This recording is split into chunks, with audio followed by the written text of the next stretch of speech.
When I look back now, I realize I had ignored my instincts from the very beginning.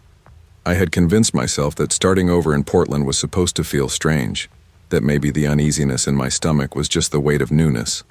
After all, I had just uprooted my life. I'd left behind the cramped apartment in Salem where I'd raised Lily on my own for the better part of 8 years. Now at 32, I thought I was finally finding something steadier. A fresh start. A little rental house on Maplewood Drive with enough space for Lily and for Mark, my boyfriend, who had been gently nudging me toward living together. The house itself wasn't much to brag about. White paint already peeling on the trim, an overgrown yard, windows with locks that looked as if they belonged in a museum. But it was cheap, close to my new job at a bookstore downtown, and Lily had her own room with a pink ceiling she insisted made it feel like a princess castle. For the first week, it was almost nice, quiet, too quiet maybe. That's when I met Tom Keller, the neighbor on our right. He was in his mid-40s, thinning hair, always wearing the same gray sweatshirt no matter the weather. The first time I saw him, I was hauling groceries from the car. He leaned on the fence with a cigarette and said, "Heavy bags for a pretty girl." His voice was calm, almost too calm, the kind of tone that made me unsure whether it was a compliment or something else.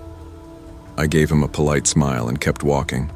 Later, when I told Mark, he just shrugged, probably just lonely. Guys like that don't know how to talk to people.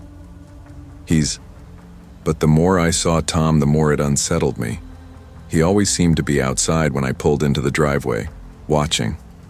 Not a friendly wave and go back to your business kind of neighborly thing, but a lingering stare. He asked too many questions. Where you work? What time you usually get home? He even asked what grade Lily was in. I lied, telling him she was older, just so he wouldn't know too much. Mark said I was overreacting, but my instincts told me otherwise. I'd lived enough years on my own to know when someone was paying attention in a way that wasn't normal. The first time something truly strange happened was 2 weeks in. We came home from a late grocery run and the back door was cracked open. I froze in the doorway, clutching Lily's hand. Mark brushed past me, checked the kitchen, then said, "I must have forgotten to lock it." But I knew I hadn't even opened that door all week. And when I looked closer, I saw dents in the frame near the lock, as if someone had tried to force it. That night, I pushed a chair against the doorknob and slept with Lily in my bed. Mark teased me for being dramatic, but I couldn't shake the crawling sensation that someone had been inside. Over the next few days, it got worse. Little things disappeared: a pair of earrings, one of Lily's stuffed animals, Mark's watch. At first, I thought maybe we were misplacing things in the chaos of moving, but they would reappear in the oddest places. My earrings in the bathroom sink, Lily's toy under the porch, the watch tucked into the cereal box. I wanted to believe it was coincidence, but deep down I knew someone was in the house when we weren't. The morning I found the greasy handprint on the inside of my bedroom mirror, my stomach turned so violently I had to sit on the floor. I hadn't been near that mirror all week. Mark swore he hadn't either. That meant someone else had been. Someone close enough to touch the glass where I put on makeup every morning. I started locking every window, double-checking doors even though the locks were weak. When I mentioned replacing them, Mark frowned. "It's a rental. We can't just start drilling in new locks." "What do you suggest then? Pretend nothing's happening?" I snapped. He rubbed his neck. "I'm saying maybe you're stressed from the move. People misplace stuff. Mirrors get smudges. It doesn't mean we're in danger." But I knew what I'd seen. One afternoon, while taking out the trash, I noticed something sticking out of Tom's garbage bin. Curiosity got the better of me, and I pulled out the torn bag. Inside were crumpled receipts with my name, one of Lily's missing t-shirts, and a pair of leggings I hadn't been able to find for a week. At the very bottom was a bent metal tool with an oily sheen, shaped perfectly for prying a latch. I felt my hands go cold. That evening, I confronted him across the fence. "Your trash?" I demanded, holding up the shirt. "Why do you have my daughter's clothes in?" He smiled, slow and unbothered. "Anyone could just take them. Maybe you dropped them. You should be more careful." The casualness of his tone was worse than anger, like he wanted me to know, like it was all a game. I called the police that night. 2 officers came, listened politely, then went next door to talk to him. When they returned, their expressions were neutral. He says he doesn't know anything about your belongings. Without solid proof, there's not much we can do. He's lying, I said, voice shaking. One officer sighed. We'll file a report. Just keep your doors locked. That night I barely slept. Every creak of the house, every rustle outside made me sit up straight. I checked Lily's room 3 times, pulled her blanket up tight, and kissed her forehead, whispering promises I wasn't sure I could keep. 2 nights later, Mark was out with friends and I was alone with Lily. Around 9, I heard boots crunching on the gravel outside. At first, I thought maybe Mark had come home early, but then I saw 3 figures near the porch, men I didn't recognize. One carried a crowbar. I grabbed Lily, whispered, "Stay quiet," and rushed her through the back door. Barefoot, we ran across the yard to the neighbor on the opposite side. I pounded on their door until Mrs. Harris, a retired widow, pulled it open. I must have looked wild-eyed, clutching Lily in my arms. "Call the police," I gasped. By the time the officers arrived, the men were gone, but muddy boot prints led straight back toward Tom's yard. "Coincidence?" Tom told them smoothly. "People cut through my property all the time." No arrests, just another report. Mark finally started to believe me after that, though he didn't say so out loud. He kept insisting we should wait it out, but the lines around his mouth tightened whenever I mentioned Tom's name. Meanwhile, Lily couldn't sleep without the light on. She started crying at night, asking, "What if he comes in again?" And I didn't know how to answer. "Mom." By the end of the week, I was unraveling. I jumped at shadows, flinched at footsteps. I caught Tom staring through his blinds when I walked to the mailbox. He never looked away, not even when I glared back. Mark tried to soothe me. "Soon. We can't just break the lease. We don't have money to move again, so I don't care about the lease," I said, my voice cracking. "Safe. I care about Lily. I care about us being the final straw." Came one evening when I went out to grab the trash bin. Sticking from Tom's can was a folded piece of paper with my name written in block letters, Rachel. Inside was a single sentence, scrawled in uneven handwriting. "I like watching you when you sleep." My knees nearly buckled. I showed Mark, who finally stopped arguing. He packed a bag that night. We left before the sun came up, our car loaded with whatever we could fit.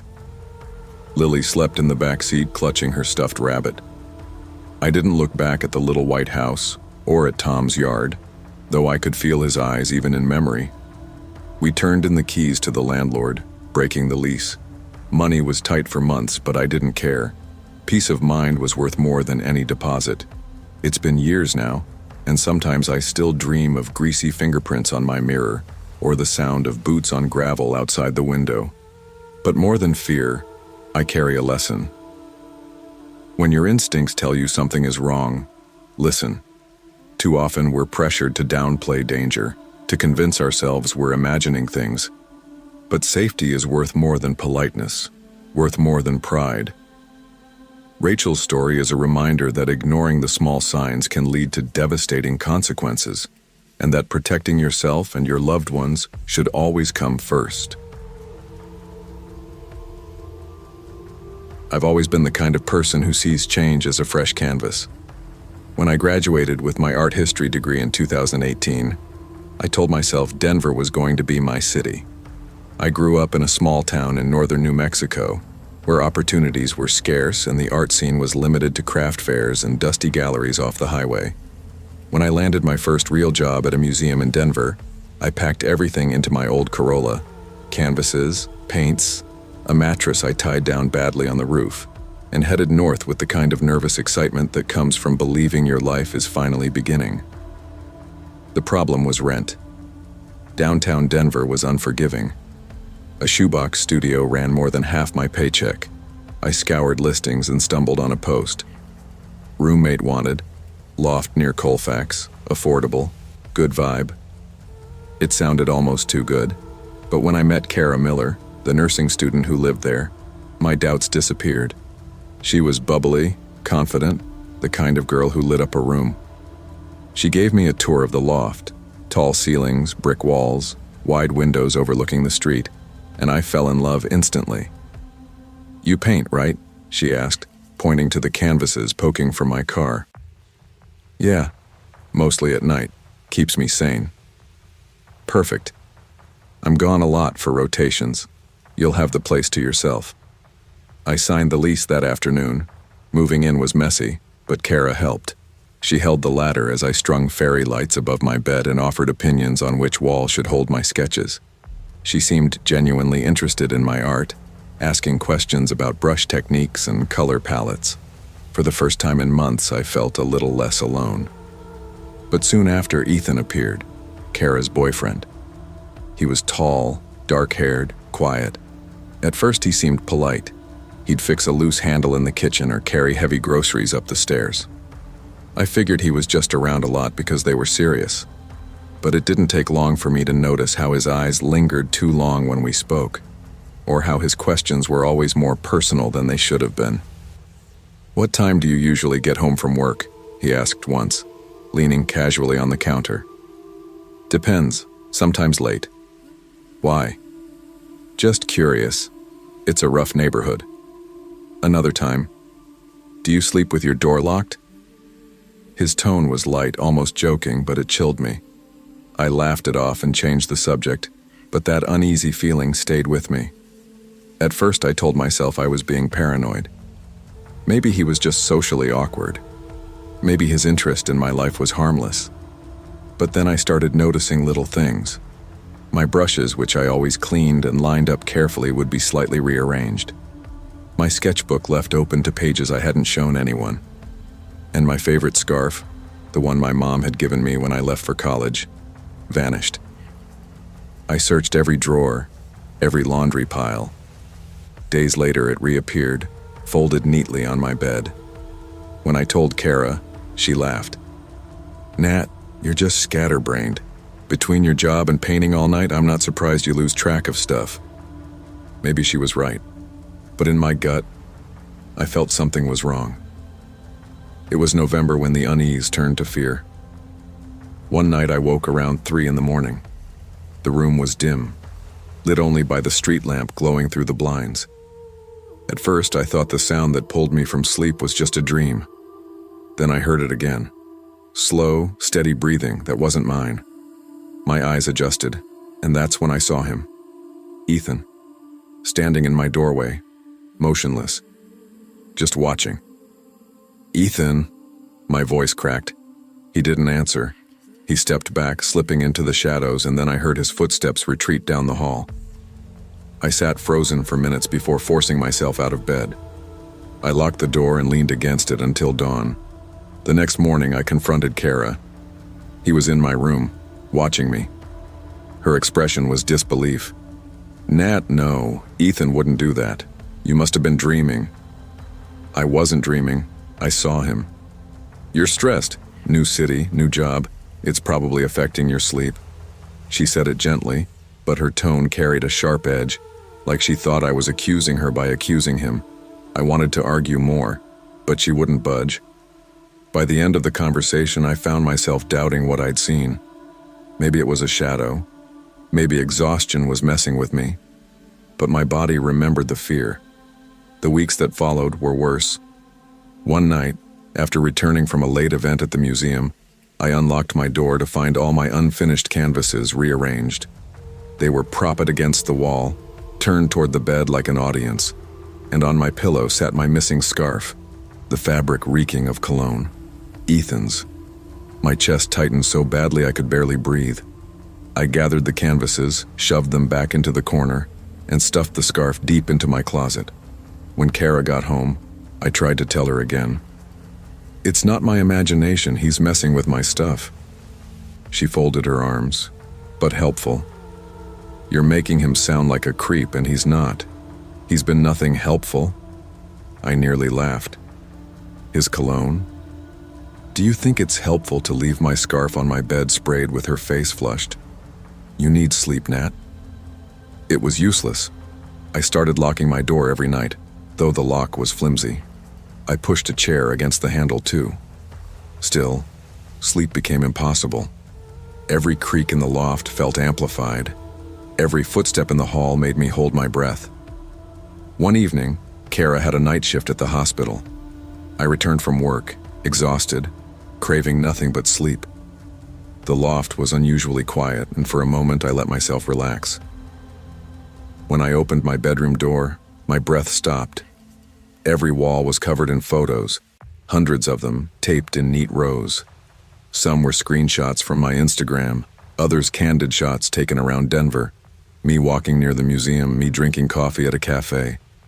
But the worst were the ones clearly taken inside this loft. Me brushing my hair at the window, me asleep in bed. I staggered backward, my pulse thundering. That's when I heard him. Ethan's voice behind me, low and steady.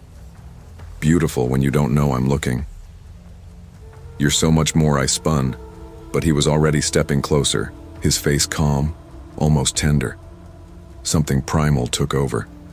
I bolted past him into the hall, heart slamming, and ran for the stairwell. I locked myself in and screamed until neighbors came. Someone called 911. By the time police arrived, Ethan was gone. I gave my statement to the officers, explaining everything: the late-night watching, the missing belongings, the photos. But without Ethan there, without physical evidence tying him to the images, they couldn't do much. "Do you have any of the photos?" an officer asked. "No. They were everywhere, but when I came back with the neighbors, they were gone." "Gone?" I nodded, tears spilling. "He must have taken them before the cops got here." Kara arrived not long after, her scrub still on. She listened, but her face hardened. "Ethan wouldn't do that. You're making him into some kind of stalker. He's not like that." I stared at her, disbelief choking me. "Photos? How can you not believe me?" "Kara, he was in my room. He covered my walls with..." She shook her head, muttering something about stress and paranoia. I packed that night. Leaving the loft felt like failure, but I didn't care. I left behind furniture, paintings, half my clothes. I carried only what I could fit in my car and drove aimlessly for hours before checking into a cheap motel. I called my parents, voice trembling, and told them everything. My mom cried. My dad wanted to drive to Denver that second. I begged them not to. Within a week, I found a sublet across town. Tiny, overpriced, but it had strong locks and neighbors who minded their own business. I didn't tell Kara my new address. For months, I jumped at shadows. If someone walked too close behind me, my body stiffened. At night, I double-checked every window, every door. I kept my paintings covered, unwilling to feel eyes on them. I never saw Ethan again, but sometimes I swear I feel him. When I paint late into the night and silence fills the room, I still glance at the door, half expecting to see him standing there, watching. Sometimes the most dangerous people are the ones we welcome into our homes under the guise of trust. Natalie's story reminds us that boundaries matter, that dismissing instinct in favor of politeness can be costly. Always believe the unease in your body. It's better to act on a warning sign and be wrong than to ignore it and be right too late. I never thought I'd be the kind of person who ran away from someone, but that's exactly what brought me to Dayton in the spring of 2022. My relationship had ended badly. Ugly arguments, slammed doors, the kind of betrayal that makes you feel like your whole foundation was a lie. After months of crying myself numb in the same apartment we had once shared, I finally decided I needed a clean slate. That's how I ended up on Westbrook Avenue, standing in front of a brick apartment building that looked older than me but carried the promise of quiet. The third-floor corner unit wasn't glamorous, but it had its charm. A little balcony overlooked the street, and the living room had a drafty window where I could sit with tea and grade papers. I told myself this was where I'd put myself back together, where I'd write again. Writing had always been the only place I felt in control. At first, life was simple. I walked to the high school where I taught English, spent afternoons scribbling story ideas in my notebook, and came home to solitude that felt healing instead of lonely. I even bought a set of plants for the balcony, herbs, succulents, anything green that didn't remind me of the past. But within weeks, little things began to gnaw at me. The blinds I swore I'd closed before bed were parted by morning. My bottle of perfume, which I kept neatly centered on my dresser, was shifted an inch. A stack of graded essays on the table was scattered like someone had rifled through them. I told myself it was exhaustion. My breakup had taken more out of me than I admitted. I was forgetful, distracted. That had to be it. Then, one Friday afternoon, I came home from school and saw it. The lock on my bedroom window cracked, the metal bent like someone had jammed a tool into it. My stomach dropped. I called the landlord, who came up half an hour later with a coffee in one hand and a key ring in the other. "It's just old hardware," he said, tapping the frame with his knuckle. "Standing since the 60s, frames warp, locks give out. Don't worry." "This building's been..." He replaced the latch with a shrug and left, but my gut screamed that something wasn't right. That night, I pushed my dresser against the window before crawling into bed. I told myself it was precaution, but really it was the only way I could fall asleep. The first time I thought I saw him, I convinced myself I was imagining things. I was lying in bed scrolling through my phone, the glow casting strange reflections on the wall. Out of the corner of my eye, my screen reflected something darker than the shadows, a figure standing in the corner of my room. I gasped, flicked on the lamp, and the corner was empty. My pulse hammered so hard I thought I'd faint. I told myself I'd been awake too long, my brain pulling tricks in the low light. 2 days later, I sat at my desk grading essays. A cup of lukewarm tea steamed beside me. For some reason, I glanced out the window across the street, and that's when I froze.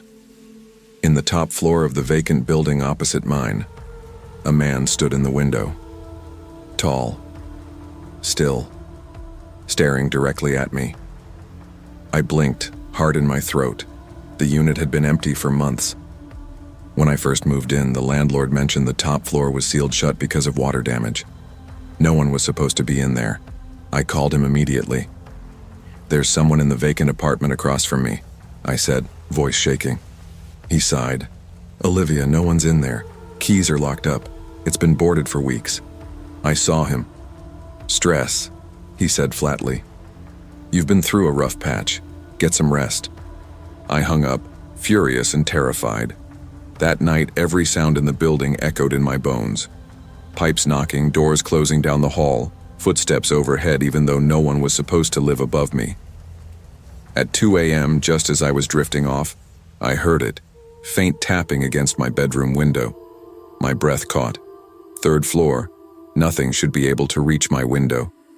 I inched toward the blinds, heart hammering. Slowly, I peeled them back. Nothing. Empty night, faint streetlight glow. But in the morning, when sunlight spilled across the glass, words appeared in the foggy condensation. Words written by a finger. "I like when you smile." I couldn't breathe when I saw it. My legs buckled, and I sat on the edge of my bed staring at the glass like it might spell something new. I called the police. They arrived an hour later, 2 officers who looked more bored than concerned. They searched the apartment, checked the windows, and found nothing. No forced entry, no footprints outside. "Maybe a prank," one officer said. "On the 3rd floor?" I snapped. "How would anyone reach my window?" He shrugged. "Could be condensation patterns. Stress can make things look different."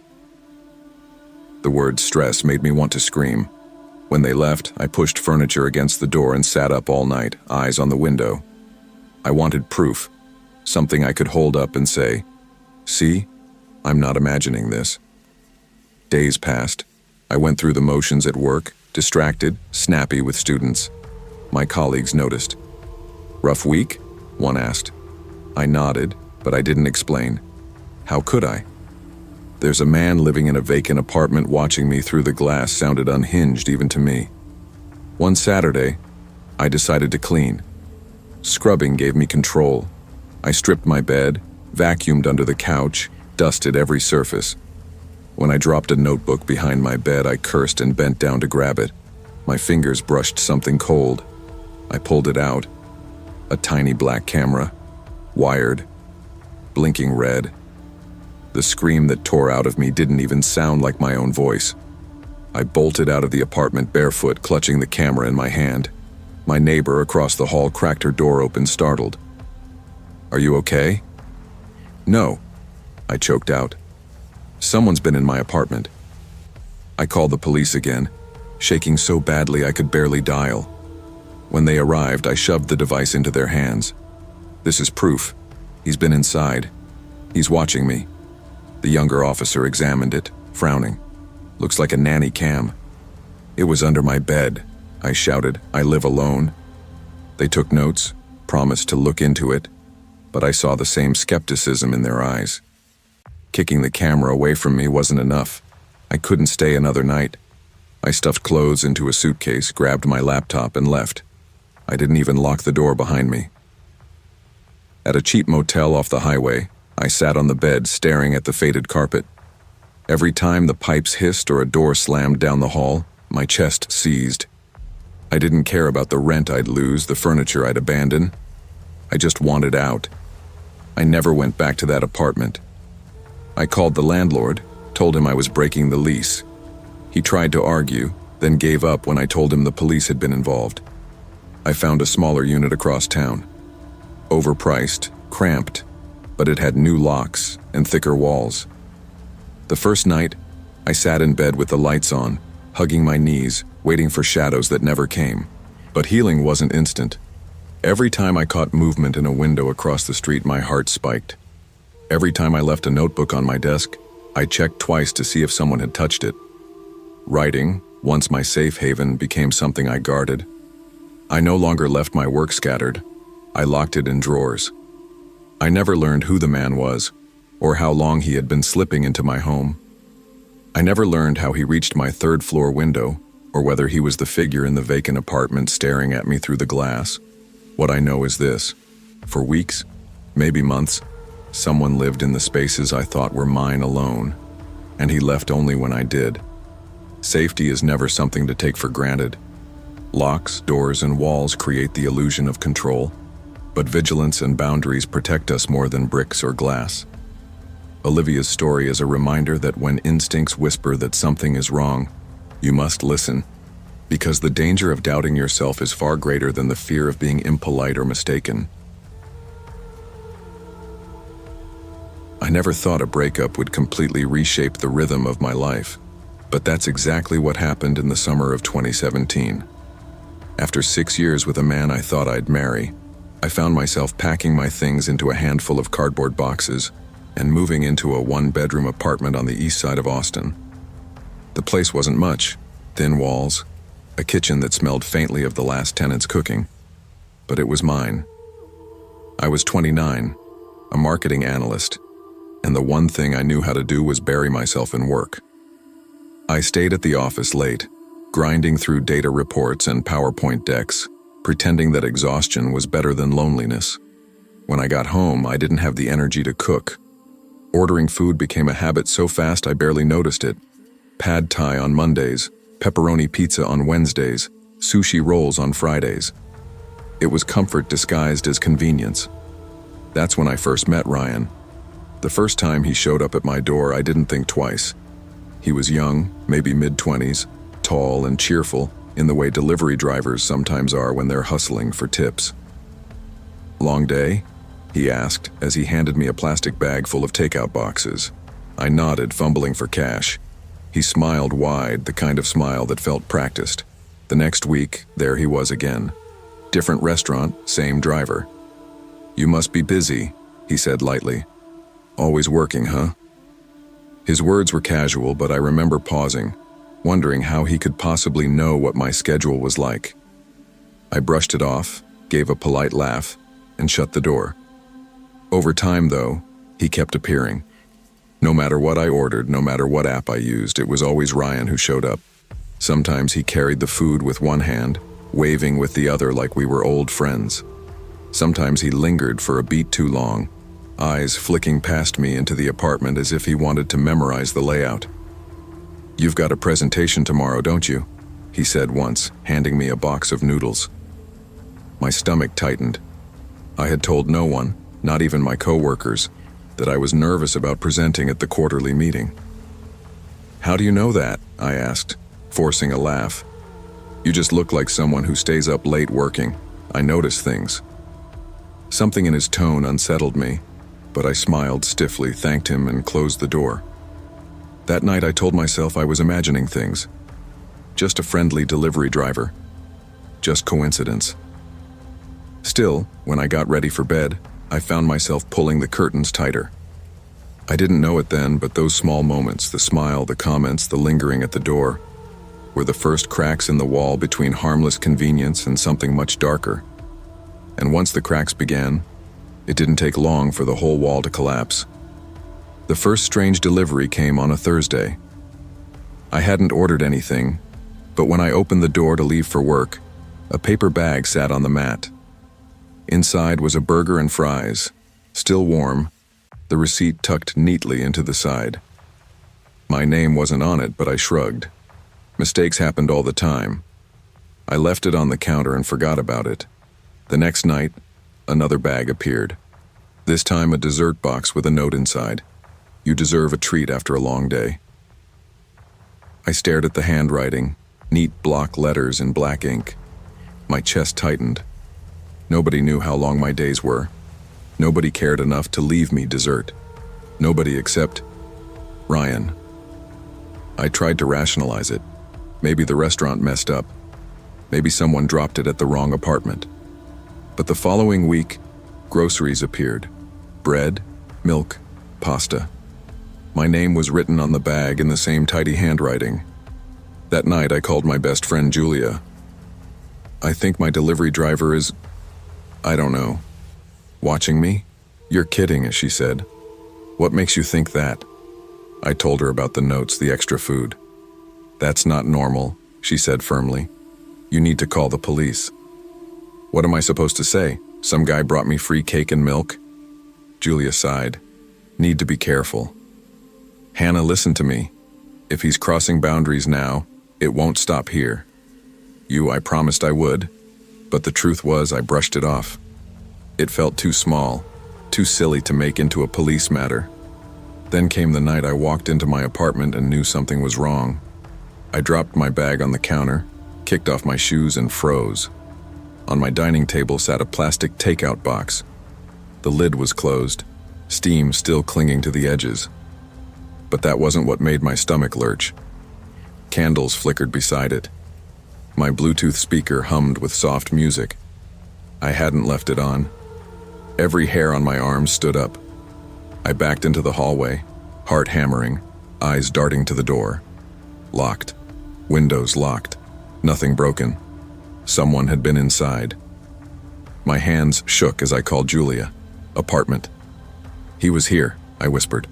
"Someone was inside my call 911 right now." I did. Officers arrived, polite but dismissive. They walked the rooms, checked the locks, glanced at the food. "No sign of forced entry," one said with a shrug. "Could be a prank. Maybe you forgot to lock up." "I didn't," I said firmly, but he was already writing it off in his notes. They left, and I sat awake the entire night, the untouched food glowing faintly in the dark. That was when the fear took root, the kind that doesn't let you breathe right, the kind that makes you wonder what else you've missed. The next evening, as I sat curled on the couch scrolling my phone, my screen lit up with a message from an unknown number. "Don't ruin our date." My stomach dropped. I hadn't given my number to anyone new. My first thought was Ryan. But how did he get it? I jumped up, checking every lock again, every window. The apartment was silent, the air too still. I was about to call Julia when I turned back toward the couch. There was a bag sitting on it.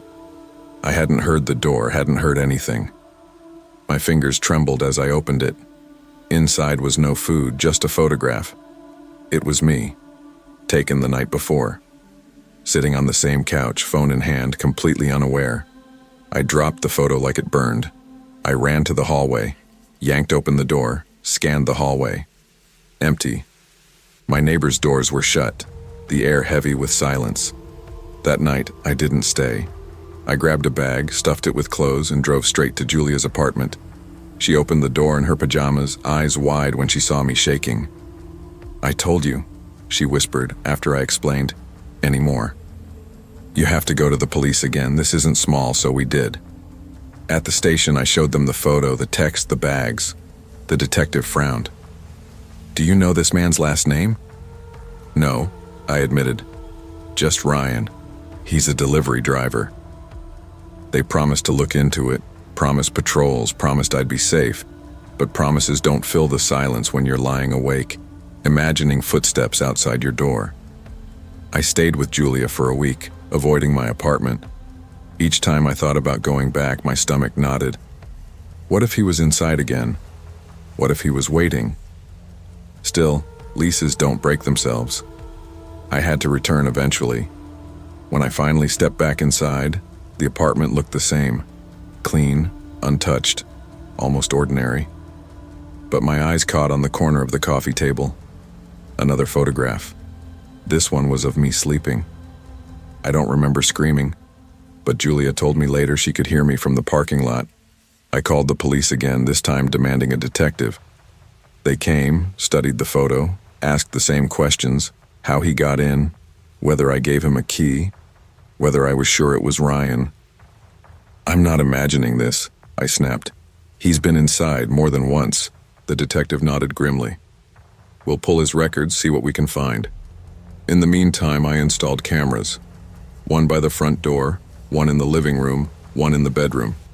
For the first time in weeks, I felt like I had some control. It didn't last. 2 nights later at 2:17 a.m., my phone buzzed with a motion alert. My stomach twisted as I opened the feed. There he was. Ryan, standing in the doorway of my living room, staring directly into the camera lens. He lifted his hand slowly. In it was a piece of paper.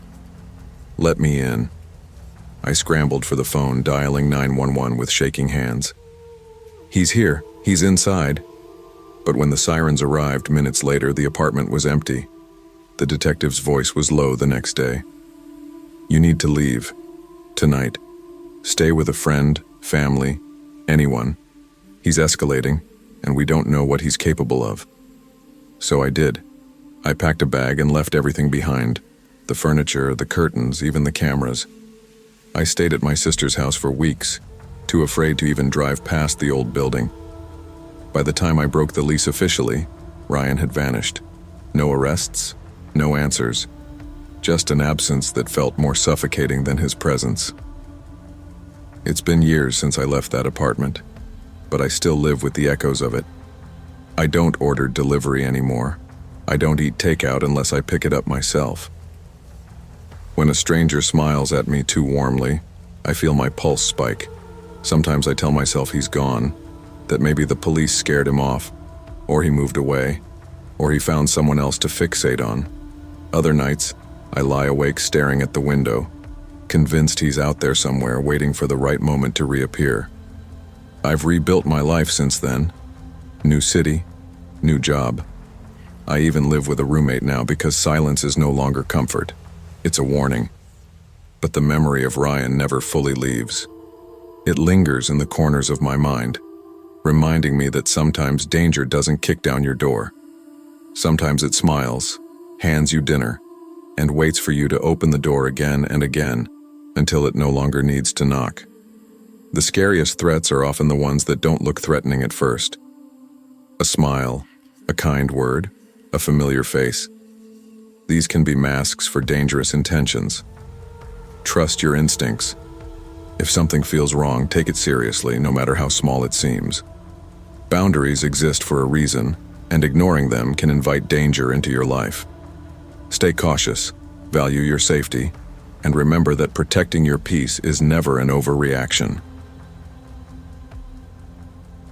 When I think back to the summer of 2005, it feels like a strange mix of sunlight, scraped knees, and the kind of naive freedom you only get once in your life. I was 14, awkward in my own skin, always tugging at the sleeves of my t-shirts to hide my arms, convinced that everyone was staring at me even when they weren't.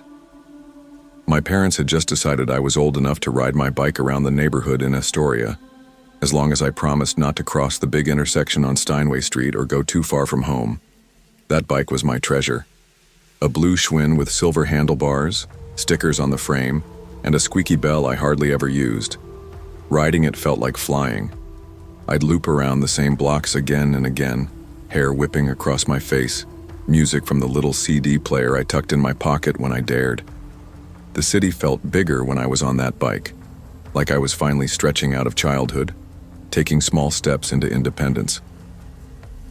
The first week was uneventful, just passing bodegas with their fruit stands spilling onto the sidewalks, the basketball courts where older kids played until dusk, the rows of red brick apartment buildings that all looked the same to anyone but the people who lived there. It was ordinary, and I loved it. Then I noticed him. The first time, it didn't seem strange. He was tall, maybe in his 40s, with thinning brown hair and a faded Mets cap.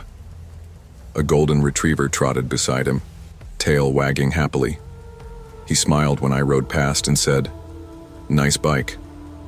I smiled back, because that's what I had been taught to do. Be polite. Respect adults. Keep moving. The next day he was there again. Same dog, same spot on the corner near the old gas station that had been shut down for years. "Hot day, huh?" he said. I nodded and pedaled a little faster. After a few days, it became impossible not to notice. He was always there around the same time I went riding. His dog never barked, just watched me with its tongue hanging out. The man started asking small questions. "What school do you go to? How old are you? You live around here, don't you?" I wasn't good at lying, and my parents had raised me to answer adults respectfully, so I mumbled short replies and rode off before he could say more. At first, I thought maybe he was just friendly, like one of those neighbors who always waved. But something about the way his eyes followed me made my stomach twist. One afternoon, he stopped me with his words. "You know," he said, tugging the leash as his golden retriever sniffed the sidewalk, "there's a shortcut behind that old gas station. Leads straight to the mall, safer than the main road." I slowed my pedaling. I'd lived in Queens my whole life. I knew those streets like the back of my hand, and I knew for a fact there was no shortcut behind the gas station. His smile stretched wide, like he wanted me to believe him. My hands tightened on the handlebars. Something inside me screamed to keep moving, and I did, nodding politely before pedaling away as fast as I could. That night at dinner, I mentioned it offhand, the way kids do when they don't realize the weight of their own words. Rice. "Some guy keeps walking his dog near the gas station," I said, poking at He told me there's a shortcut to the mall, but I know there isn't. My mom froze mid-bite. My dad's fork clinked against his plate. "What guy?" my mom asked sharply. I shrugged. "Just some man, with a golden retriever." Her face hardened. "What did he say to you exactly?" I repeated the words, suddenly nervous at her reaction. "From now on," she said firmly, "you don't ride alone." I didn't understand then, but I would. The next afternoon, my mom insisted on walking with me. She put on her sneakers, tucked her hair into a baseball cap, and said she wanted some exercise. I knew better. This wasn't about fitness. This was about the man. Sure enough, he appeared. Same spot near the gas station, same golden retriever. His easy smile slipped when he saw my mother beside me. "Afternoon," he said casually, tugging the dog's leash. My mom's voice was sharp. "Why are you talking to my daughter?" He blinked, then chuckled like it was all a big misunderstanding. "Nice bike. My dog likes watching her ride by." "Just being friendly. She's got a don't talk to her again," my mom said. Her tone left no room for argument. His jaw tightened. For a moment, the smile vanished completely, and I saw something colder in his eyes, something that made my stomach drop. Then he muttered, "Fine," and pulled his dog away without another word. We walked home in silence. My mom's grip on my shoulder was firm, almost painful. That night, after I'd brushed my teeth and climbed into bed, I overheard my parents talking in the kitchen. Their voices were hushed, but urgent. "Registered sex offender?" my mom whispered, eventually. "He's been here for years. I told you he'd slip up." My dad's voice was tight. "And the cops can't do anything?" "Not unless he acts on it." That's what they told me. I pulled the blanket up to my chin, my heart pounding. The word sex offender echoed in my head. I didn't know the full weight of it, not really, but I knew enough. The next morning, I wasn't allowed to ride at all. "It's not safe," my mom said. "Not until we figure this out." The freedom I'd loved so much was gone overnight. My bike leaned against the wall by the door, untouched. Every time I glanced at it, I felt like I was being punished for something that wasn't my fault. At school, I told my best friend Lena. Her eyes widened. "That's so creepy. Did he, try to grab you?" "No," I admitted. "He just talks. But it doesn't feel right." She nodded solemnly. "Probably is. You have to trust that feeling. My mom says if something feels wrong, I wanted to believe that was enough, that listening to my instincts could protect me. But deep down, I knew the man wasn't finished. And I was right. The days blurred together after that. My mom shadowed me everywhere, her eyes scanning every corner of the street. The man stopped appearing at the gas station, but sometimes I thought I saw him in the distance, across the street near the laundromat, sitting on a bench by the deli, always with that golden retriever. He never approached again, not when my mom was around, but the way his eyes lingered made it clear the confrontation hadn't scared him off completely.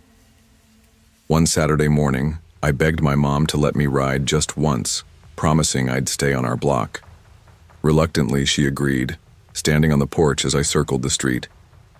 The air was humid, my shirt sticking to my back, but I pedaled faster and faster, desperate for that old feeling of freedom. Then I saw him. He was leaning against a fence at the far end of the street, dog panting at his side. No smile this time, just watching. I froze. My mom must have noticed because she shouted my name, her voice sharp and urgent. I turned my bike so fast the tires squealed, racing back toward her. By the time she reached me, he was gone. That night, my parents sat me down. "Listen carefully," my dad said, his voice steady but serious. "If you ever see him again, you come straight home. Don't answer his questions, don't smile, don't engage. Do you understand?" I nodded, throat tight. It felt unfair, like he had stolen something from me without ever laying a hand on me. The streets I'd loved riding suddenly felt smaller, more dangerous. Every corner seemed like a trap. And though I never told anyone, I started to dream about him. Dreams where I was pedaling and pedaling, but no matter how fast I went, I couldn't outrun the sound of his footsteps or the jingle of the dog's collar. As summer wore on, the man seemed to fade into the background of the neighborhood. I'd catch glimpses of him here and there, but he never tried to talk to me again. My mom said it was because he knew we were watching now. Still, the damage was done. I no longer begged to ride my bike. The sight of him, even across the street, made my stomach twist. My independence had been snatched away in a matter of weeks, replaced by a sharp awareness I hadn't asked for. One afternoon, Lena came over. We sat on the stoop eating popsicles, and I told her everything. "That's messed up," she said. "You can't even ride your bike because of some creep." "I know," I muttered. She leaned closer. "But it's not your fault. Remember that." I nodded, though the guilt still lingered. That evening, as the sun dipped low, my mom and I walked to the corner store together. And there he was, turning the corner with his golden retriever, leash pulled tight. For the first time, I didn't look away. My mom's hand closed around mine. The man's eyes met hers, cold and unreadable. For a moment, it felt like time froze. Then he tugged the leash and disappeared down the block. We didn't speak until we were back home. My mom knelt in front of me, brushing hair from my face. "I need you to know something," she said. "People like him. They look normal. They smile, they act polite, but that doesn't make them safe. You can't always trust appearances. I swallowed hard and nodded. I understood then, in a way I hadn't before, that the world wasn't as safe as I'd thought. By the time school started again in September, the man with the dog was no longer a daily presence. I don't know if he moved, or if my parents' watchfulness scared him off, or if he simply found another routine. But the impact stayed with me. I didn't ride my bike around the neighborhood anymore. The freedom I'd once felt was replaced by caution, by the knowledge that sometimes danger doesn't look like danger until it's too late. Years later, as an adult, I drove through Astoria on my way to visit an old friend. The streets looked smaller, the gas station still boarded up, the basketball courts cracked and faded. I saw kids riding their bikes carefree and laughing, and for a moment, I envied them. As I passed a row of brick houses, I caught sight of a man walking a golden retriever. My hands tightened on the steering wheel, heart racing, even though I knew it couldn't be him after all these years. But the instinct remained, to look away, to speed up, to get as far from him as possible. That summer in 2005 taught me something I never forgot. Freedom can be fragile, and sometimes it only takes one stranger to steal it from you. Predators don't always appear dangerous at first. Sometimes they wear ordinary smiles, walk friendly dogs, and seem like harmless neighbors. But true safety comes from listening to your instincts, speaking up, and trusting the people who protect you. Never ignore the feeling that something isn't right, because often, that feeling is the warning that saves you. When I first moved to Seattle in the fall of 2015, everything felt like a fresh start. I had just turned 20, beginning my second year at the university, and I finally had my own space. A little dorm room in a building that always smelled like burnt coffee and printer ink. My parents had gone through a messy divorce the year before, and both of them wanted me to call often, to pick sides, to reassure them that I was okay. But being in Seattle gave me a sense of distance I didn't know I needed. I could lose myself in literature classes, quiet evenings in coffee shops, and long walks in the rain. I wasn't the kind of student who thrived at parties or made friends easily. My circle was small, my 2 roommates and a coworker from the bookstore down the street where I worked part-time. That job was my sanctuary. Dusty shelves, the smell of paper, and the comfort of categorizing stories while the city outside rushed past. So when Professor Laird announced we would be doing a semester-long group project, my stomach dropped. I hated group work. Too much relying on others. Too many awkward texts about who would do what. When he read my name out loud with Daniel Hartman's, I barely reacted. I didn't even know who Daniel was. He introduced himself after class, holding out his hand with a polite smile. He was tall, dark-haired, with that clean-cut look some guys have, the kind that makes you think of student government or debate teams. He spoke confidently, like he'd already rehearsed what he wanted to say. "Rachel, right? I've seen you in class. You always take really detailed notes." I felt myself blush. "Yeah, I guess." "Good," he said. "I'm organized too.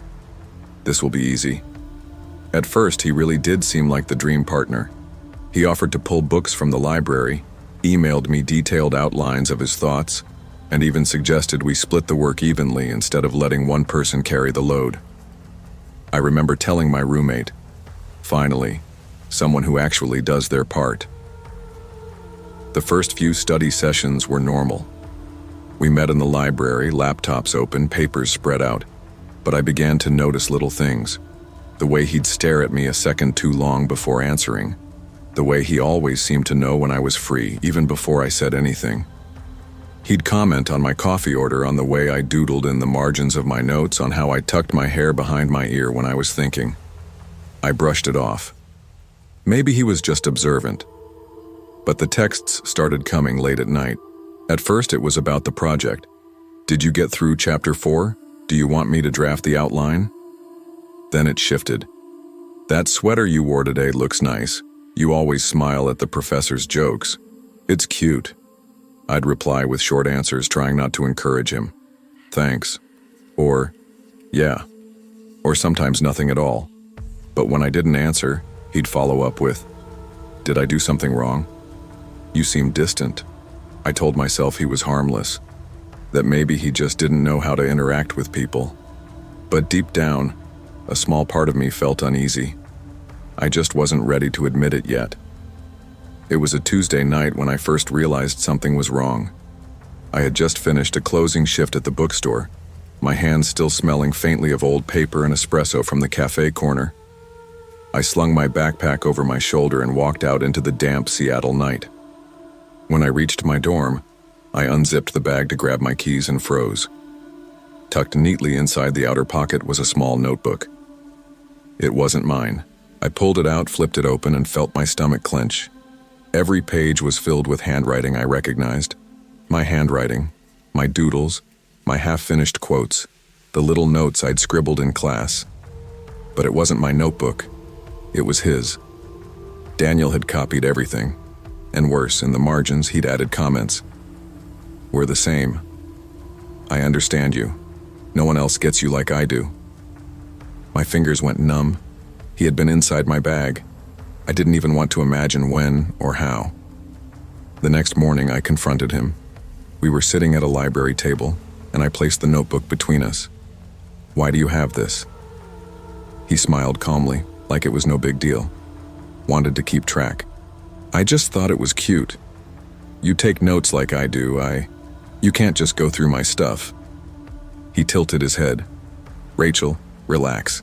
It's not a big deal. You're overreacting. Something in his tone made me want to scream, but the library was too quiet, too public. People were watching. So I packed up my things and left without another word. That week, my social media accounts were hacked. My password stopped working, my email filled with alerts. And then the photos started circulating. Nothing scandalous, but personal. Me in pajamas on FaceTime with my mom, a snapshot I'd saved of me and my roommate watching a movie. Pictures I had never posted anywhere. My roommates assumed I'd been careless. You probably used the same password for everything, one of them said. I didn't correct her. I just locked myself in my room and changed every password I could think of. But in my gut, I knew who was behind it. After the notebook and the photos, I tried cutting Daniel off completely. No texts, no study sessions outside of class. I figured if I ignored him long enough, he'd get bored and move on. But silence didn't stop him. One Thursday night, I dragged myself back from the library after midnight. The hallway lights in my dorm flickered, and I felt heavy with exhaustion. But when I reached my door, I noticed it was slightly open. My heart raced. Inside, everything looked normal. Except on my desk, a single white rose, lying across my favorite book, the one I had been reading the night before. I backed out of the room so fast I nearly tripped. My roommate came down the hall asking what was wrong, but I couldn't speak. I just pointed. We called campus security. They checked the cameras, down for maintenance, no record of anyone entering. When I told the officer I thought it was Daniel, he shook his head. He's a straight-A student, works with professors all the time. Are you sure you're not jumping to conclusions? The disbelief cut deeper than the fear. If no one believed me, what chance did I have? For weeks I slept with the lights on. I jumped at shadows. And still, I told no one outside my roommates. I didn't want to be labeled paranoid, but my silence didn't protect me. The turning point came on a rainy Saturday. I was walking back from my bookstore shift, umbrella useless against the wind. The streets were quiet, shiny with water, and every step echoed too loudly. Then I heard footsteps behind me. At first, I told myself it was just another student. But when I sped up, the footsteps did too. My chest tightened. I gripped my phone, ready to dial. Without thinking, I darted into a crowded diner, the bell over the door ringing sharply. The warmth of the room hit me like a wave. I slid into a booth trying to calm my breathing. That's when I saw him. Through the rain-streaked window, Daniel stood outside. No umbrella, no jacket, just standing in the downpour, staring at me. His eyes didn't blink. His lips didn't move. He just watched. I felt my throat close. For the first time, I knew I wasn't safe. That night, I filed a police report. My voice shook as I described everything. The notebook, the hacked accounts, the rows, the footsteps. The officer nodded, took notes, and promised to look into it. But when the days passed, nothing happened. Daniel still came to class. He still smiled at people. And when I told my professor, she looked surprised. Daniel, he's one of my best students. I'm sure there's some misunderstanding. The isolation was worse than the fear. It felt like screaming into a void. Then, just as suddenly as it started, he disappeared. One week he was in class, raising his hand with answers, smiling like always. The next, his seat was empty. Rumors spread fast.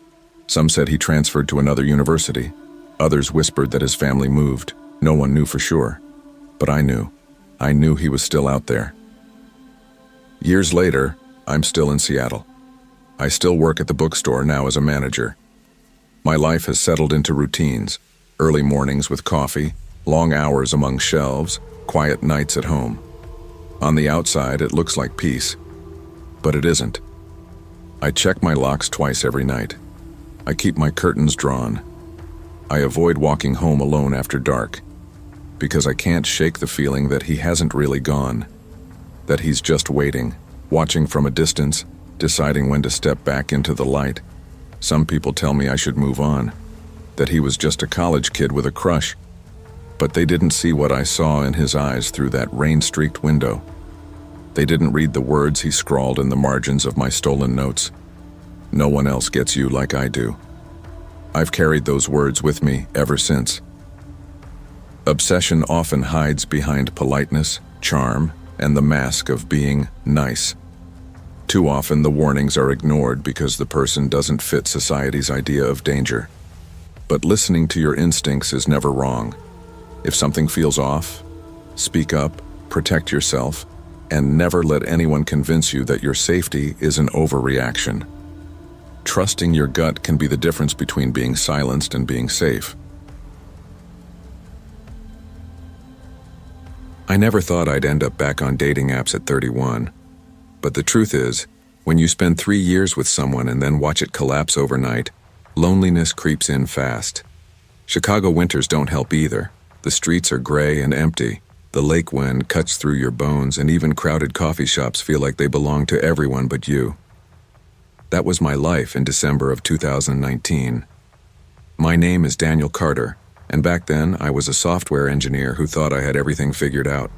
A good job, a steady girlfriend, and a plan for the future. When the relationship ended, the silence of my apartment grew unbearable. Even the hum of my computer didn't comfort me anymore. That's when I downloaded the app.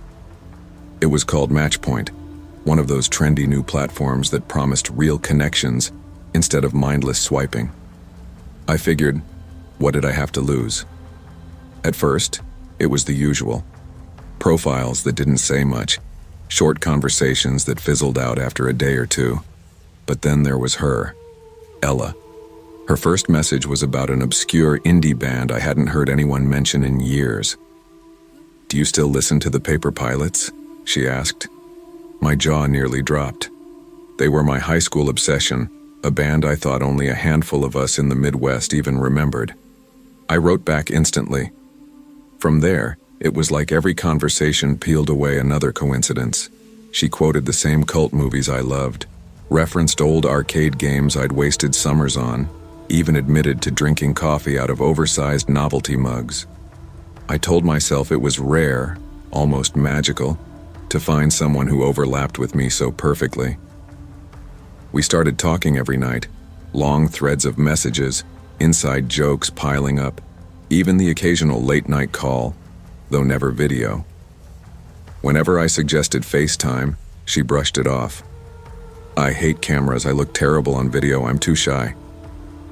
I wanted to push, but I didn't. After the breakup, I craved someone to just be there. Ella filled the silence better than anyone else. At first, I didn't notice the details she dropped into conversation. Things like how I tapped my foot when I was nervous or the way my voice cracked late at night when I was tired. I assumed I'd told her more than I realized. When you're lonely, you overshare. At least that's what I told myself. It wasn't until the garlic incident that I felt the first real shiver of fear. It was a Thursday night. I'd just gotten home from work, snow clinging to my coat, the apartment warm from the radiator that barely worked. Cooking was my attempt at feeling normal again, so I'd put pasta water on the stove and tossed garlic into a pan. I was halfway through stirring when my phone buzzed. It was Ella. "Don't burn the garlic again." I froze. The wooden spoon nearly slipped from my hand. I hadn't told her I was cooking. I hadn't mentioned garlic. The last time I burned it was weeks ago, and that was a detail I'd never shared with anyone. My heart pounded. I typed back, "What do you mean?" She replied instantly, "Haha, just teasing. You told me once." But I knew I hadn't. Not ever. I didn't sleep much that night. I kept replaying the moment, convincing myself it was some weird coincidence. Maybe she guessed. Maybe she was just joking. But the unease settled into me like the cold Chicago wind. The following week, everything escalated. I was lying in bed, scrolling through my phone in the dark. My eyelids grew heavy, the screen blurring. That's when the buzz came. A new message. From Ella. It was a photo of me, asleep, taken from the foot of my bed. I shot upright, the phone trembling in my hand. My apartment was silent, shadows stretching across the floor. I tore through the rooms, flipping lights on, throwing open closets, even yanking back the shower curtain. No one was there, but someone had been. The next morning I didn't go to work. Instead, I tore my apartment apart. Every shelf, every corner, every crevice. That's when I found it. A pinhole camera, no bigger than a shirt button, tucked neatly between the spines of books on my shelf. Another one hidden inside the vent in my living room. My chest tightened as I ripped them out, cords snapping. How long had they been there? How many nights had I been watched? I gathered them all in a shoebox, my hands shaking. By noon, I was standing inside the local police precinct. The shoebox clutched against my chest like a shield. The officer at the desk barely looked at me. "Dating apps sometimes." "Could be a scammer," he said. "Happens with no," I insisted. "She knows things she shouldn't know." She sent me a picture of myself. In bed. That means someone was in my apartment. The officer sighed, tapping at his keyboard. "Without proof linking it to her, there's not much we can do. Change your locks. Get new passwords. Stay alert." I wanted to scream. Proof? Wasn't this proof? But the look in his eyes told me everything. To him, I was just another paranoid guy from a dating app gone wrong. That night, I locked every window, double-checked the door, and sat in the dark with the shoebox beside me. My phone buzzed once. I didn't look. I couldn't. When I finally did, hours later, it was her. "Why didn't you answer?" I stopped eating in my apartment, stopped sleeping in my bed. I lived on takeout containers and restless nights on my couch, the shoebox of cameras always in sight. Friends noticed something was off. At work, my coworker Mike asked if I was sick. "Pale, man. You okay?" "You look," I lied. I said it was stress, deadlines, a stomach bug. Anything but the truth. Because how do you explain that someone you've never met might be inside your walls?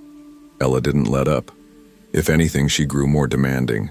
Constant messages, questions about where I was, who I talked to, why I didn't answer fast enough. I stopped replying altogether, hoping silence would drive her away. One night around midnight, my phone buzzed with a single line. "Why are you ignoring me?" I didn't reply. An hour later, "You don't get it. We're perfect together." Another hour. "No one will love you like I do." By dawn, I had 30 unread messages. The final one made my skin crawl. "You're cuter when you're scared." I dropped the phone like it had burned me. My heart raced, bile rising in my throat. It wasn't just obsession anymore, it was delight. She wanted me terrified. By morning, I was gone. I packed a bag in under 10 minutes, just clothes, my laptop, my wallet, and bolted. I didn't tell work. I didn't tell friends. I checked into a hotel under a different name, using cash for the first time since college.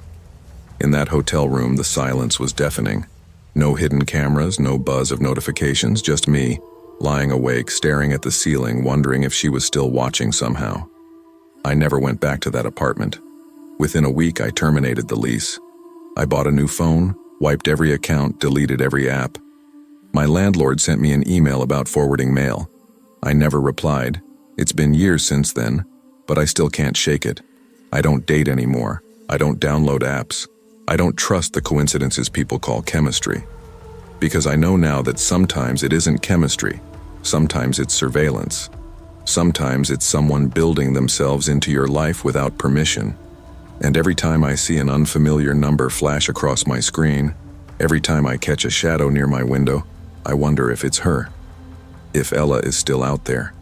If she ever really left. Because the truth is, she knew too much. In a world where technology connects us instantly, it also opens the door for those who exploit it. Trust and connection should be earned through time and honesty, not built on stolen information or false intimacy. Protect your privacy, listen to your instincts, and remember, safety is worth more than the illusion of perfect compatibility. Real love never comes at the cost of your peace of mind. I used to believe that a house could fix everything. In 2002, I was 12 years old, and my family had just moved into what my parents called our dream home. To me, it looked like something from a commercial. 2 stories, white siding, shutters on the windows, and a pool glimmering in the backyard. My dad, Mark, was a high school teacher who had spent years picking up extra shifts, and my mom, Claire, worked part-time at a local dental office. They were so proud and we were so excited. My little brother, Ben, who was 9 at the time, said it was the kind of house rich kids on TV live in. For the first few months, it felt like magic. We had barbecues in the backyard.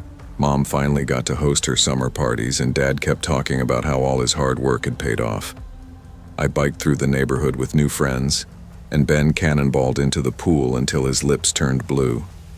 It was everything my parents had promised. Safe, suburban, perfect. But perfection doesn't last. It started small. Mom would mention that she heard footsteps near the pool at night. Dad brushed it off. Probably a raccoon. Maybe kids from the neighborhood sneaking around. But one morning, Hannah's favorite stuffed rabbit, my stuffed rabbit, was floating in the pool. I never let go of that rabbit. It slept next to me every night. My stomach sank when I saw it bobbing in the water. Dad said maybe I'd left it outside. Maybe the wind carried it. I wanted to believe him, but I knew I hadn't. Then came the letters. The first one showed up in our mailbox on plain white paper. Beautiful family you have. Mom looked at it for a long time before folding it away. A week later, another one appeared. The girl looks like her mother. Dad tried to laugh it off, saying it was probably a weird prank, but I could see Mom wasn't laughing. The police were called, of course. They said unless the letters contained actual threats, there wasn't much they could do. That was the first time I realized adults don't always have answers, even when they act like they do. By October, the house didn't feel magical anymore. It felt watched. One evening, Dad came home and found the back door unlocked. Mom swore she had locked it. We searched the house together. Every room, every closet. Nothing was missing. But in the kitchen, the fruit bowl had been rearranged into a neat little pyramid. None of us did that. Mom's face went pale. Dad muttered something about her being forgetful, but I saw his hand shaking as he checked the locks again. The nights grew harder after that. I started noticing a man across the street near the lamppost. Always in a dark hoodie, never moving much, just standing there. I told Dad. He said it was probably a neighbor out for fresh air. But when I asked him why the man was there every night, he didn't answer. Ben began refusing to sleep without a nightlight. He claimed he saw shadows at his bedroom window. I didn't believe him until one night. I woke up to the sound of gravel crunching outside. I peeked through my blinds and saw the man in the hoodie standing at the edge of our yard facing my window. I backed away and crawled into bed, pulling the covers over my head. I didn't tell my parents that night. I was too scared of what they'd say or what they wouldn't. A week later, Mom found the Polaroid. It was late at night. Mom couldn't sleep, so she went downstairs for water. When she came back, her face was white as paper. She was clutching a photograph. She woke Dad first, then me. She showed us the picture. It was her, my mom, sleeping in bed. The sheets, the pillow, everything exactly as it had looked just hours earlier. Someone had taken it from inside the house. I will never forget the sound of my mother's voice when she whispered, "They were in here." We called the police again. They searched every door and window, no forced entry, no broken locks, nothing. One officer suggested maybe it was staged, maybe a prank. Mom broke down in tears. Dad demanded more patrols around the neighborhood. They promised, but their eyes told me they didn't believe us. After that, Dad installed extra locks and bought motion lights. He even set up a few cameras, though they never seemed to catch much. Whoever was watching us knew how to avoid being seen. The fear seeped into everything. I stopped inviting friends over. Ben started sleeping in my room. Mom jumped at every creak in the floorboards. And Dad, he pretended to be strong, but I could see how tired he looked, how angry he was at himself for not being able to stop it. The house we once loved had turned into something else. It didn't feel safe anymore.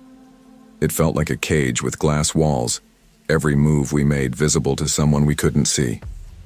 The fall dragged on, heavy with dread. Every day felt like waiting for something worse to happen.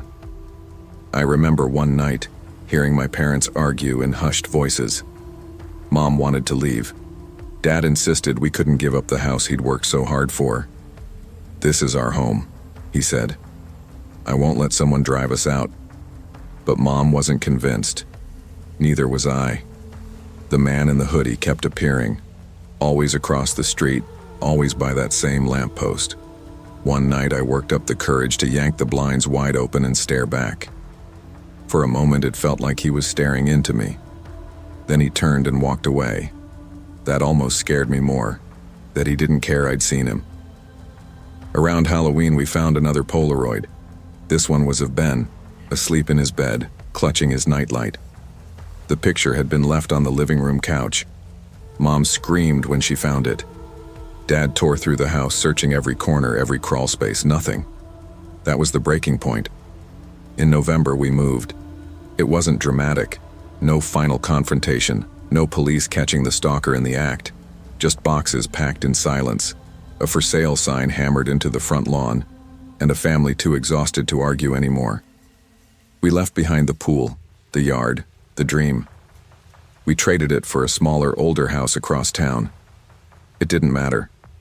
We just wanted to feel safe again. The stalker was never caught. I grew up, went to college, moved out of state, but the memory never left me. Even now, as an adult, whenever I pass by two-story suburban houses with backyard pools, my chest tightens. I think of the Polaroids. I think of how someone stood over us as we slept, snapping pictures, leaving them behind like trophies. And I think about how quickly safety can vanish, how the place that's supposed to protect you can betray you. The house wasn't safe. Maybe it never was. Home should be the one place where fear doesn't reach us. But safety isn't guaranteed by locks or walls alone. It requires vigilance, awareness, and trust in your instincts. When something feels wrong, it usually is. Never ignore the signs, because sometimes the greatest danger isn't outside your door. It's already inside. When I was 21, all I wanted was independence. After years of feeling trapped in my parents' house, my father strict to the point of suffocation, my mother distant like a ghost, I couldn't wait to move out. In 2018, I finally did. I split rent with 3 friends in a small rented house in Portland, Oregon. It wasn't perfect, but it was ours, and that was enough. My room was the smallest, tucked away on the ground floor. A single window faced the backyard, which my friends thought was depressing, but I didn't mind. That window gave me easy access to my little escape. After long days of classes and studying psychology, I'd slip outside at night for a cigarette. The porch light bathed the yard in a tired orange glow, and I'd sit in a wobbly wooden chair listening to the hum of the city muffled by distance. It was the one part of the day that felt entirely mine. That's where I first noticed him, the man next door. At first, he didn't seem threatening, just strange. He looked to be in his mid-30s, tall, messy dark hair, with this habit of appearing at odd hours. Midnight watering of plants, standing at his fence with no purpose, and always, his eyes lingering a little too long when I lit my cigarette. One night he spoke. His voice startled me out of my quiet haze.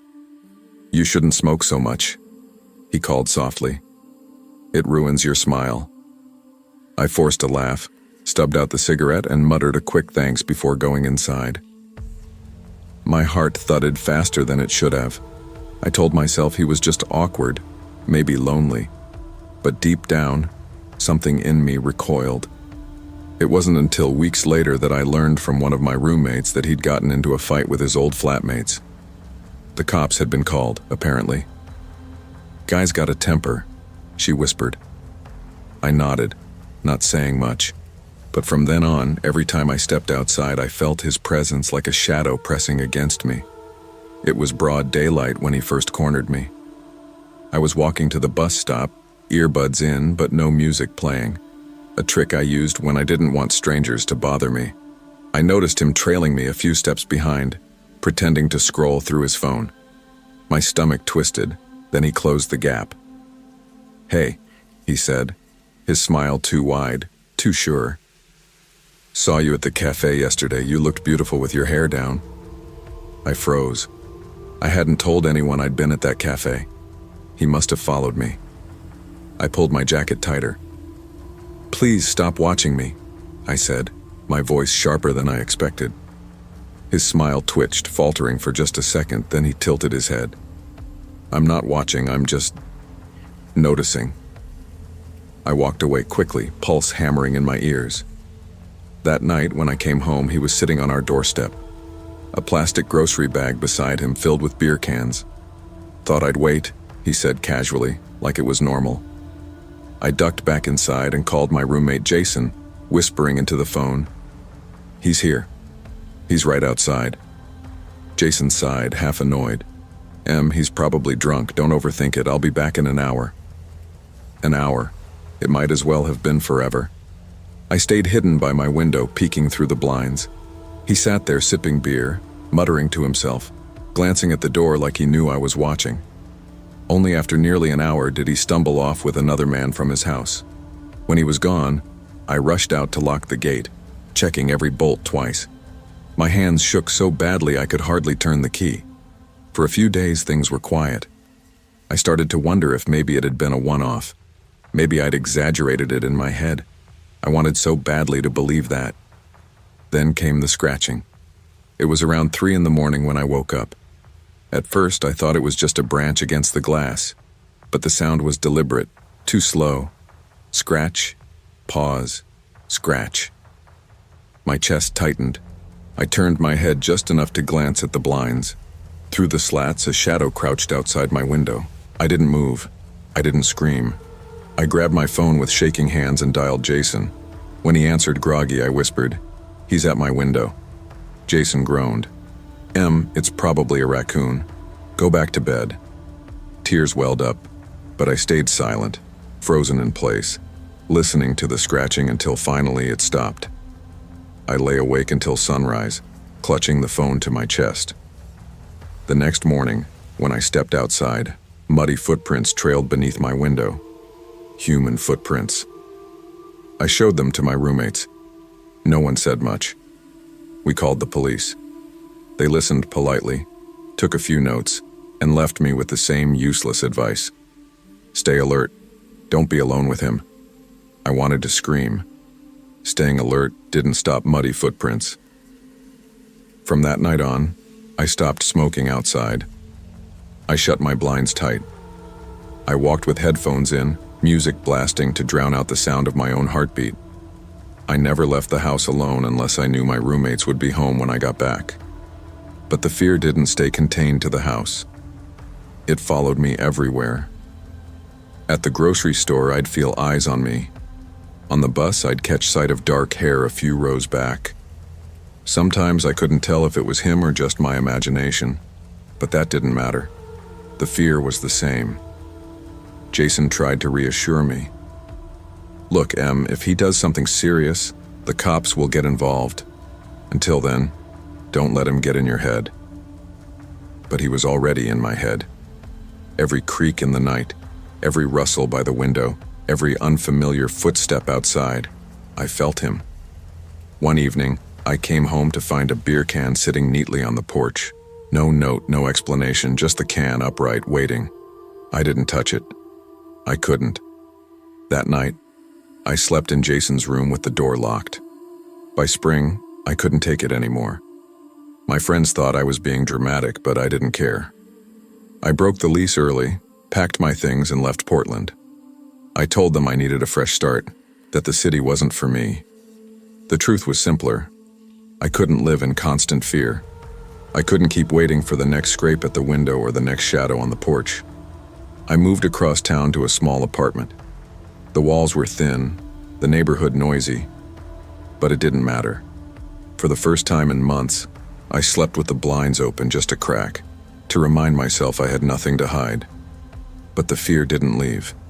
Even now, years later in a different city, I wake up sometimes at 3 a.m., heart racing, convinced I can hear scratching at my window. I tell myself it's just a dream, just memory. But deep down I know the truth. Once you've lived with someone standing at your door, watching, waiting, you never really forget it. Evil doesn't always wear a mask or hide in the dark. Sometimes it lives next door, disguised as a neighbor, excused as awkwardness, dismissed as harmless. But unease is a warning, not an overreaction. Trust your instincts, set boundaries, and never let anyone convince you that fear is just in your head. Your safety is worth believing in even when others. I used to think of the woods as freedom. Since high school, Derek and I had made it a tradition. Every winter, we'd pack up our gear, hike into the forest, and spend a few nights cut off from the world. No phones buzzing, no city noise, no obligations. Just the sound of wind through the trees and the crackle of fire on cold nights. By 2013, I was 24, working full-time at an auto repair shop. My days bled together. Oil-stained uniforms, the buzz of fluorescent lights, hands raw from grease and cold metal. Derek was a year older, just starting as a park ranger assistant. His life the opposite of mine. Outdoors, fresh air, the kind of job he had always dreamed of. When he suggested keeping the tradition alive that winter, I agreed without hesitation. I didn't know it then, but that trip would be the last. We parked the truck at the trailhead mid-afternoon, the sky already pale with winter light. Snow crunched beneath our boots as we hauled gear through the woods. Derek moved with ease, adjusting his pack like he was born for this. I lagged behind, watching our breath rise in thin clouds. That's when I noticed the footprints. They weren't ours. Bigger, fresh, leading the same way we were headed. Hunters, probably, Derek said when I pointed it out. His tone was casual, but his eyes flickered over the prints a little too long. I tried to shake it off. The forest was public land. Of course, other people used it. Still, I couldn't ignore the feeling of being led somewhere, like we were walking a path already chosen for us.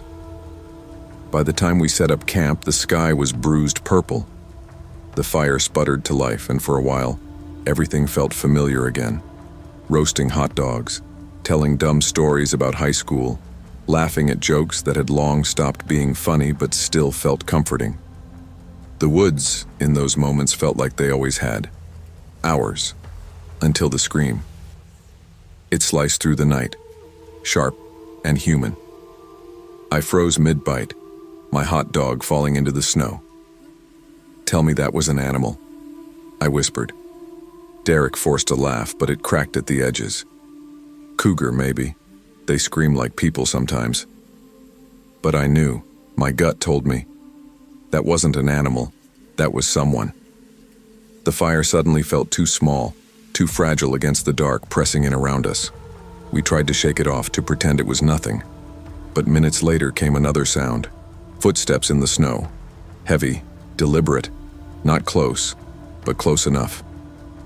"Grab the knife," Derek muttered, his voice tight. I pulled out the small hunting knife we always carried, suddenly aware of how useless it felt in my hand. I swallowed hard. "Hello?" I called, my voice breaking. "Anyone out there?" Silence. The woods seemed to lean in, holding its breath. Derek grabbed a flashlight. "Let's check it out. Better to know than sit here waiting." Every step away from the fire felt wrong.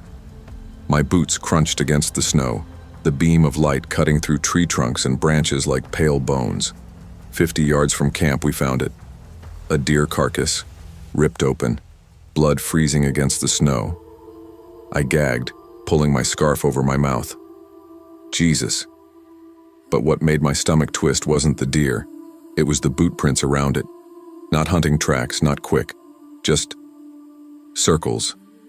Like someone had stood there watching. Derek swung the light toward the trees. And that's when I saw him. A man. He wasn't hiding. Wasn't moving. Just standing among the pines, staring at us. He wore no hunting gear, no bright jacket. Just dark clothes that swallowed the light. "Hey!" Derek shouted, his voice shaking. "What the hell are you doing out here?" The man didn't answer. Didn't flinch. Just watched. I felt cold down to my bones. "We need to go. Now." We stumbled back to camp, throwing our gear into bags with clumsy hands. All the while, footsteps echoed beyond the firelight, circling us. We didn't run, not yet, but panic had already set its claws in. Packing up felt endless. My fingers were clumsy with fear, fumbling at frozen zippers and straps. Derek shoved the last bag into my arms. "Move," he hissed. We doused the fire, the sudden darkness making my stomach lurch. Only our flashlights cut through the black, beams bouncing wildly as we hurried toward the trail. Behind us, the crunch of footsteps followed. He wasn't trying to be quiet. Whoever he was, he wanted us to know he was there. "Don't look back," Derek said. His voice was low, urgent. But I did. A shape moved between the trees, not close enough to see his face, but close enough to know he was keeping pace. My chest burned. Every breath came out ragged. I clutched the knife like it could save me, though I knew it couldn't. We didn't talk, didn't dare. Just the rhythm of our boots pounding snow, the hiss of our breath, and the steady, taunting echo of his steps. By the time the truck came into view, I thought I might collapse. Relief surged through me. Safety, warmth, an escape. But as we reached the driver's side, Derek stopped dead. My eyes followed his. On the windshield, scrawled with a finger in the condensation, were the words, "You shouldn't have come." The world tilted. My stomach dropped. Derek swore under his breath, fumbling for the keys. My hands shook so hard I nearly dropped my flashlight. We threw ourselves into the truck. Doors slammed. The engine roared to life. And still, the woods loomed around us, silent now, as if they had swallowed him whole. The drive home was silent. Derek's hands gripped the wheel so tight his knuckles went white. My own hands wouldn't stop shaking. The knife still clutched in my lap, though I knew it was useless now. Neither of us looked back. Neither of us wanted to see if he was still there. When we finally pulled into my driveway, Derek shut off the engine and just sat there. Neither of us moved. The only sound was the ticking of the cooling engine. "What the hell was that?" I whispered. Derek shook his head, eyes fixed straight ahead. "Doesn't matter. We're not talking about it." But I couldn't stop thinking about it. The scream, the deer, the man, the words on the windshield. That night I tried to sleep, but every creak of the house sounded like footsteps in the snow. Every shadow in my room looked like him, standing, watching. The next morning I called Derek. We need to tell someone. The cops, rangers, somebody. He cut me off. And tell them what? That we saw a guy in the woods? They'll laugh us out of the station. But he wrote on the truck, wipe it off. Forget it happened. His voice was sharp, final. So I tried, but forgetting isn't the same as healing. Months passed. Winter faded into spring, then summer. Life returned to normal, or at least it looked like it did. I went back to work, greasy hands under fluorescent lights. Derek kept his ranger job, posting pictures of hikes online, smiling like nothing had ever happened. But we never went camping again. I couldn't. The thought of a tent, a fire, the woods pressing in, it made my chest tighten until I couldn't breathe. I stopped hiking, stopped fishing, stopped everything that reminded me of that night. Derek tried once to convince me to go again. It was just some crazy guy, he said. It won't happen again. But I saw the flicker in his eyes, the way he avoided looking at me. He was as scared as I was. Even now, years later, I still hear it sometimes. That scream. Not in dreams, not in nightmares, just in the quiet moments when the world is still. It echoes in the back of my mind, sharp and human, reminding me of what we saw. And I know this much. Freedom isn't found in the woods anymore, only fear. Only... The wild can feel like freedom, but it also hides what we're not ready to face. Dangers aren't always animals or storms. Sometimes they are people, drawn to isolation, where no one can hear you if you scream. Trust your instincts, respect your fear, and never ignore the signs that tell you something isn't right. Survival isn't just about strength. It's about knowing when to walk away.